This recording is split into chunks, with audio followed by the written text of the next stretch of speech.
If you haven't seen the video about the time I bought the Kia EV6 GT and needed a haircut really badly because the car had a serious accident that was hidden from all history checks that I carried out online, and how I almost sold a seriously damaged car and almost seriously damaged my company's reputation because I got defrauded on this car when I bought it from a reputable auction company.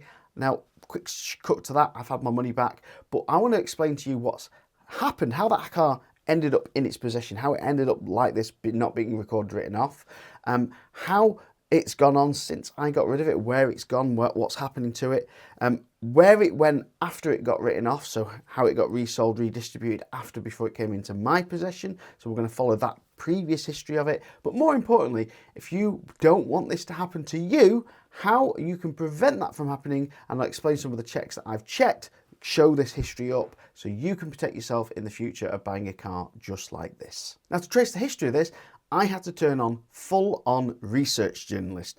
I had to go through lots of sort of cycles and checking of things and double checking of things to make sure that I could find as much history as I could. So some of it is going to be a bit vague because there's only so much I can do. Some of it is legally vague so I don't get sued, and some of it is as detailed as I can get it because of the research and information that is available at the time. But the most important thing is this a criminal gang at work, or is this just pure admin issues where people just forgot to register it and put it on? It's just a couple of lapses in judgment.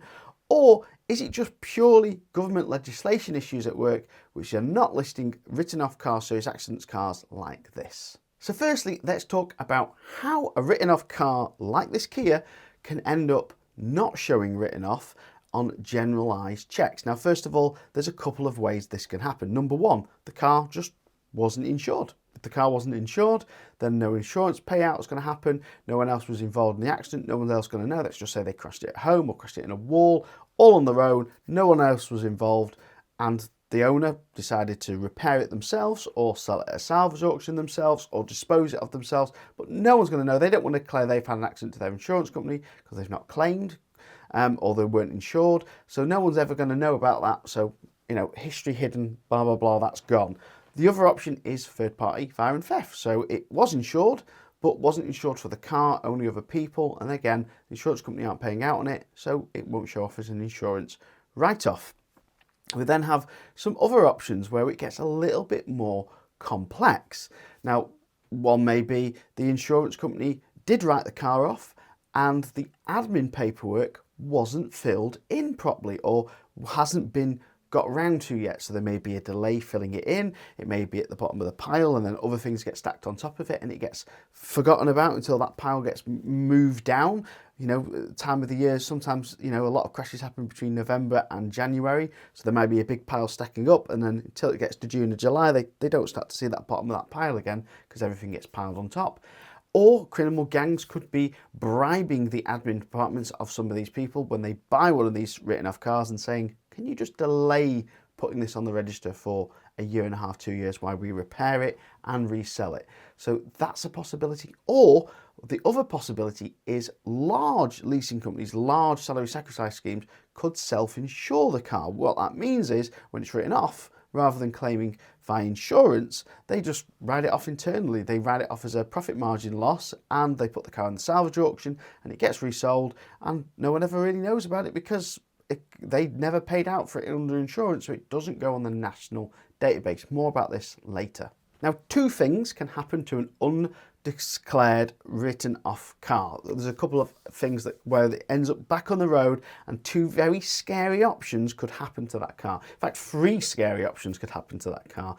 Probably, or in fact, two scary options, one less scary. So let's first start off with the less scary option. Someone buys it from the salvage auction and does an absolute perfect repair on it. The serious accident wasn't that bad that, you know, the insurance company was just being a bit fickle about being written off, especially with EVs. EVs can be written off for a slight scratch or damage to the battery casing because the manufacturer won't reassign this box. If it's got scratch or damage on it, they won't allow the insurance company to, you know, basically declare it safe. So they get written off and it might just be a very, very, very cosmetic mark to the thing and could be repaired, put back on the road. No airbags were deployed, very, very simple repair.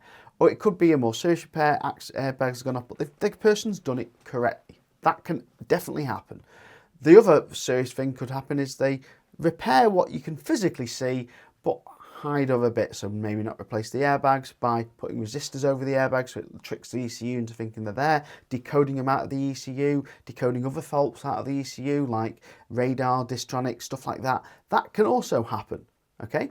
The third option, which is probably actually one of the most scary, is they buy a certain colour car from the salvage auction that's not showing on the register, and then they would go out and steal that exact same colour car with the exact same interior, exact same information, and that stolen car then gets all the VIN numbers swapped out of it to the non-declared written off car, and that non-declared written off car now looks like a perfectly, you know, brand new car with never been involved in an accident because it hasn't, it's someone else's stolen car, and then that stolen car gets resold on the road and drives around and never gets found out because all the VIN numbers inside the car match that. And these thieves go to real big detail. There's other videos on other YouTube channels explaining how this is done, and that's probably one of the most scary things that can happen. Now, it's worth noting that when I did a full inspection of the one we did, from what we could see, the repairs were done to a really high level quality.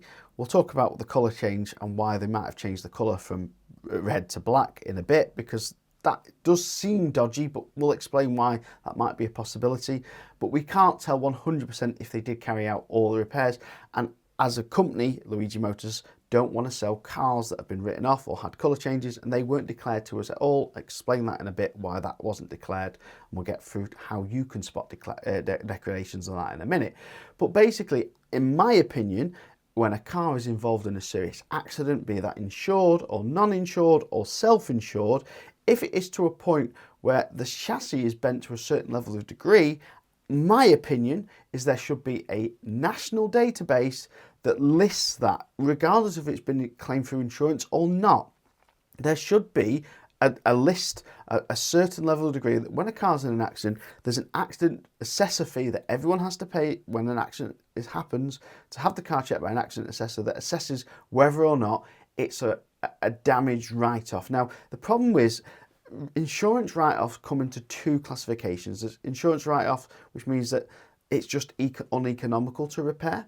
And then there's insurance write-offs that say it's structurally not safe to repair. Now, I think that there should be a third category, which is it could be repaired and the marker can come off if the car is inspected to a certain level of degree. So basically it says uneconomical to repair, and then they send it to a third party that verifies that they've done everything correctly, and then that marker could possibly come off. This would be perfect for like EV battery casing damage, you know, which is not damage, just cosmetic. But this could be one way of doing it. And, you know, I'd like to know what you think down below in the comments. What is the best way of doing this? Because at the moment, the current system doesn't work because it can obviously have slip through the nets like this. And the new system could actually be worse. So what do you think would be the happy medium of reporting cars like this? So let's trace what happened to the Kia EV6 GT that I had and how it ended up where it is. Is it criminal gangs? Is it stolen? Is it this? Let's work it out. So first of all, if we look at the salvage auction pictures, it appears it came from Tusker Vehicle Leasing. Now this was quite easy to work out because the word Tusker was written over the side of the windscreen in the salvage pictures, which leads me to believe it was Tusker Leasing. I can't 1000% confirm this, but I can be reasonably sure that I can say to you it's more than likely a Tusker, probably a salary sacrifice car, and it leads me to believe that that was a self-insured car by Tusker that they decided to write off internally. Not Tusker doing anything wrong, well within the rules, not doing anything illegal there, and they entered it into a salvage auction where it got resold. Now, the other reason I think it's Tusker is based on the date. So it was had its first owner registered in March 2024, and then it was out of that first owner's name 6 months later, which is when the auction listing for this car going into the thing is about this. It was in that ownership time, so that first owner time, when it appears that Tusker entered it into the salvage auction. Now, the next keeper, we're not sure if is it the person that repaired it or a person that bought it off the person that repaired it, and whether that person knew it was repaired or had no idea it was repaired. We don't know unless they reach out to me, but I can tell you that they took ownership of it in October 2024 based on the logbook change. However, they didn't seem a big fan of it, or maybe they knew about the history and wanted to get rid of it as quick as possible. We do not know. But they started to try and get rid of it, or traded it in, sold it, or put it on sale or return with Saxton 4-wheel drive on the 31st of March 2025. Now I can say that I am pretty confident that Saxton 4-wheel drive, probably the same as me, had absolutely zero idea about the history, checked out the company online. They seem very, very reputable. They seem to do the same level of checks that I would do, and I just think that they were completely duped, unaware. Now, when they got it, they seem to have it for sale until the 19th of the 6th, 2025. Now, I'm pretty confident they sold it because 4 days later, there was a keeper change on the logbook for the Kia EV6, indicating that the advert was taken just 4 days later after the car went out and sold. Now, it also had their number plates on it when I took possession of it, leading me to the assumption that it definitely went through them, because I also saw the advert go on a statistical advert checker to say that the car was advertised with them between those dates. From this point, it gets guesswork to what happened to the car, because it could be then sold again within the trade, but what we eventually do know is it ends up in a popular buying any car service. This company buys pretty much any car online, and they're part of a huge consortium group. Now, this consortium group also has a retail arm, so we don't know whether the car went to their retail arm, they couldn't sell it, and then it ended up in their auction arm, because they have an auction and a retail arm and a public buying arm. So we don't know what happened, but we do know that this buying arm has just lost a lot of millions of dollars recently, and this could be one of the reasons why, if they were not doing some of these checks that show up these histories, then putting it into their retail arm customers then come back, hand the car back, declare the car back, or they then just even discover it later on, put it in the auction, or even don't discover it, and then they discover it after it gets sold to an unwitting car dealer like me that then finds out and then hands it back to get refunds. So we don't know what happens. It's pure speculation. Reading online, it is very easy to call out. I think that all the car services, all the car buying services, all the auction companies probably carried out all the same level of checks that most people would do. They just weren't aware of it. The only thing I can tell you that the car buying service and the auction company did not declare to me was the colour change, which they should have, because that shows on all checks. So that definitely should have showed up. But the accident checks, we'll get into how that can be hidden away, and there's only certain checks and how you can protect yourself from being caught out by that. So how did I find out? Well, I found out because customers started to tag me online on a Facebook post by a Facebook page called Dodgy Cars. Dodgy Cars somehow gets tip-offs about certain of these cars. How they know what these cars are, how they know about to check these certain cars, we do not know. They get tip-offs, whether that was the previous owner or one of the car buying services or something else that tipped them off to tell them that this car had a checkered history. All I know is I had a very, very, very rough 48 hours. If you haven't seen that video, again, go and check it out. If you can't tell I'm stressed from that video and see how happy I am from today from having my money back, then go and watch it, you'll find out why. But customers started to tag me, and then I started carrying out levels of checks to then find that out, which is explained in that other video. But what we do know is that certain checks do not show insurance level checks. So how do these other checks do it? Well, if you go to evnic.com/check, I've listed a couple of websites that are able to see if serious accident history like this has been detected. Now, this is not a 100% surefire way of doing it, but if it's entered a salvage auction, these companies will find it because they scrape thousands of salvage companies' websites for VIN numbers, registrations, to link these cars into their checking service. So if it does happen like this, they're able to detect and show it when you pay for a check. Now, it does make me wonder that the more sort of brand names, household names of car checking services don't do the scalping and show it on the checks, because it really should do it. Now, these scalping checks could also scalp other stuff like Transport for London for previous taxi markers, and that again could also be very, very valuable to you when buying a car to find out if it had previously been a taxi, if it has previously been an accident. So go and check one of those checks out. I wouldn't even completely be assured on just one check, knowing the price of how much cars are. Cars is car's going to cost you maybe 10, 20, 30, 40, 50,000 pound. It might be worth paying for 2 checks, £10 each, 20 quid, because what it will save you is a lot more than that. So why didn't I check my car? Well, let's go into that because I went into it in the previous video, but let me recap. That car had £1,000 of auction fees and indemnity fees and car checking fees built into the prices that I pay to the auction. That £1,000 is supposed to cover me for them doing all these checks. They are supposed to run all these checks, check them and declare them to me. Now, first of all, they didn't declare the colour change.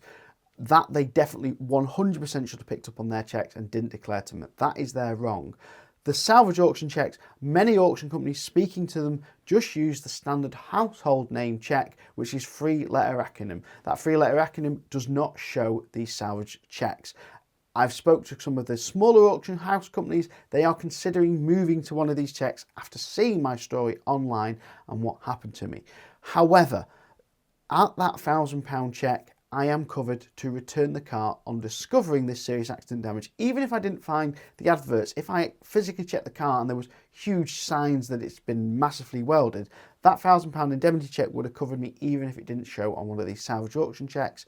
But at the end of the day, I have now used to, in the past, when I sold a car, I'd run a check through a service that did show this salvage auction check. I would have run those checks when I sell the car. I run them when I sell the car in case someone's tried to finance the car while it's been in stock with me, or tried to defraud me or finance the car while I've had it in stock. Now, sometimes you could have cars in stock in the trade for 6 months, even a year, if it's not a great seller.